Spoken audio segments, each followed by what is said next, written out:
Hello, friends. I wanted to make a video to address some of the controversy that's been going on over the past few days. And first of all, to say thank you to everyone that sent love and support. I truly, truly appreciate it. And it's been very nice to hear from you. I wanted to make this video, first of all, because I think there's a lot of people that have a distorted perception of what I do, maybe based on sound bites or based on headlines of articles that are disparaging. The podcast has been accused of spreading dangerous misinformation, specifically about two episodes, a little bit about some other ones, but specifically about two. One with Dr. Peter McCullough and one with Dr. Robert Malone. Dr. Peter McCullough is a cardiologist, and he is the most published physician in his field in history.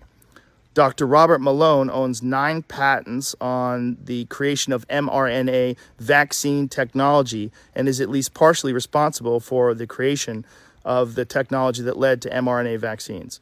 Both these people are very highly credentialed, very intelligent, very accomplished people, and they have an opinion that's different from the mainstream narrative. I wanted to hear what their opinion is. I had them on, and because of that, those episodes in particular, those episodes were labeled as being dangerous. They had dangerous misinformation in them. The problem I have with the term misinformation, especially today, is that many of the things that we thought of as misinformation just a short while ago are now accepted as fact. Like, for instance, 8 months ago, if you said, if you get vaccinated, you can still catch COVID and you can still spread COVID, you would be removed from social media. They would ban you from certain platforms. Now, that's accepted as fact. If you said, I don't think cloth masks work, you would be banned from social media. Now, that's openly and repeatedly stated on CNN. If you said, I think it's possible that COVID-19 came from a lab, you'd be banned from many social media platforms. Now, that's on the cover of Newsweek. All of those theories that at one point in time were banned were openly discussed by those two men that I had on my podcast that have been accused of dangerous misinformation. I do not know if they're right. I don't know, because I'm not a doctor, I'm not a scientist. I'm just a person who sits down and talks to people and has conversations with them. Do I get things wrong? Absolutely, I get things wrong, but I try to correct them. Whenever I get something wrong, I try to correct it because I'm interested in telling the truth. I'm interested in finding out what the truth is. And I'm interested in having interesting conversations with people that have differing opinions. I'm not interested in only talking to people that have one perspective. That's one of the reasons why I had Sanjay Gupta on, Dr. Sanjay Gupta, who I respect very much, and I really enjoyed our conversation together. He has a different opinion than those men do. I had Dr. Michael Osterholm on at the very beginning of the pandemic. He is on President Biden's COVID-19 advisory board. I had Dr. Peter Hotez on, who is a vaccine expert.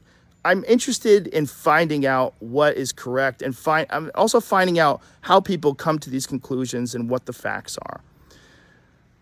Now, because of this controversy, and I'm sure there's a lot of other things going on behind the scenes with these controversies, but Neil Young has removed his music from the platform of Spotify, and Joni Mitchell and apparently some other people want to as well. I'm very sorry that they feel that way. I most certainly don't want that. I'm a Neil Young fan. I've always been a Neil Young fan. I'll tell you a story at the end of this about that.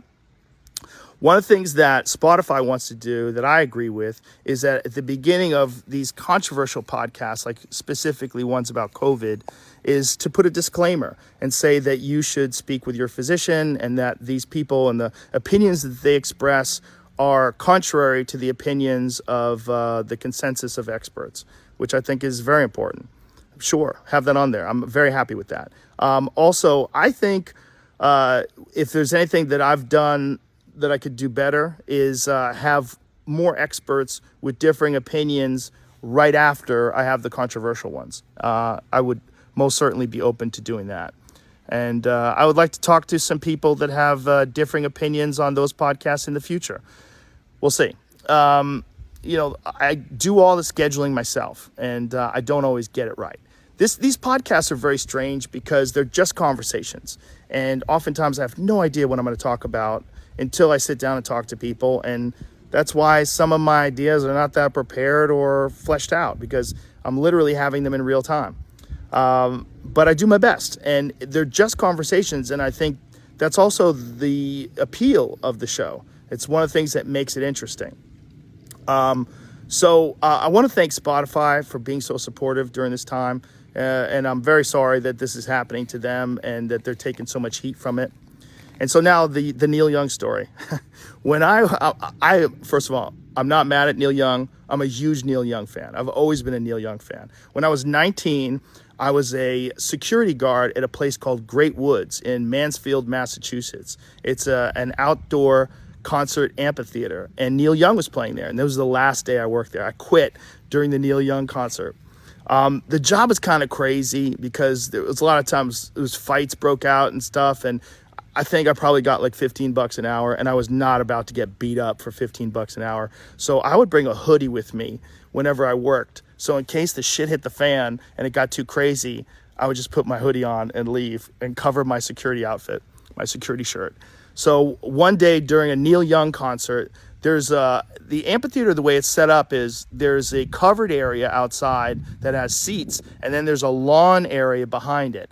And the lawn area during the Neil Young concert, they got a little rowdy. It was cold out, and they started bonfires. So they had these raging fires on the lawn, and we were supposed to go and put these fires out and stop them. So we tried for a little while, but then brawls started breaking out, and it started getting crazy. And I was like, fuck this. So I put my hoodie on, I zipped it up, and I left. And I drove home, and as I was driving home, I was singing, "Keep on rocking in the free world." That was my last day on the job. I don't even think I collected my last check. So no hard feelings towards Neil Young, and definitely no hard feelings towards Joni Mitchell. I love her too. I love her music. Chucky's in Love is a great song. I don't know what else I can do differently other than maybe try harder to get people with differing opinions on right afterwards. I do think that that's important, and do my best to make sure that I've researched these topics, the controversial ones in particular, and have all the pertinent facts at hand before I discuss them. Again, I'm not trying to promote misinformation. I'm not trying to be controversial. I've never tried to do anything with this podcast other than just talk to people and have interesting conversations. I didn't plan it. I can't believe it's as successful as it is. It was never really an idea that I had. The podcast started off as just fucking around with my friends and having fun and talking. And then when it became popular, other people wanted to come on, and I was like, oh, it'd be cool to talk to that person. Oh, he's interesting. Oh, she's got a cool book out. And then, boom, it's become what it is today, which is like some out of control juggernaut that I barely have control of. So my pledge to you is that I will do my best to try to balance out these more controversial viewpoints with other people's perspectives so we can maybe find a better point of view. I don't want to just show the contrary opinion to what the narrative is. I want to show all kinds of opinions so that we can all figure out what's going on, and not just about COVID, about everything, about health, about fitness, wellness, the state of the world itself. It's a strange responsibility to have this many viewers and listeners. It's very strange, and it's nothing that I prepared for, and it's nothing that I ever anticipated. I am going to do my best in the future to balance things out. I'm going to do my best. But my point of doing this is always just to create interesting conversations and ones that I hope people enjoy. So if I pissed you off, I'm sorry. And if you enjoy the podcast, thank you. Thank you very much. Thank you to Spotify. Thank you all the supporters, and even thank you to the haters, because it's good to have some haters. It makes you reassess what you're doing and put things into perspective, and I think that's good too. All right. Much love to you all. Thank you to everyone. And I'm going to do my best.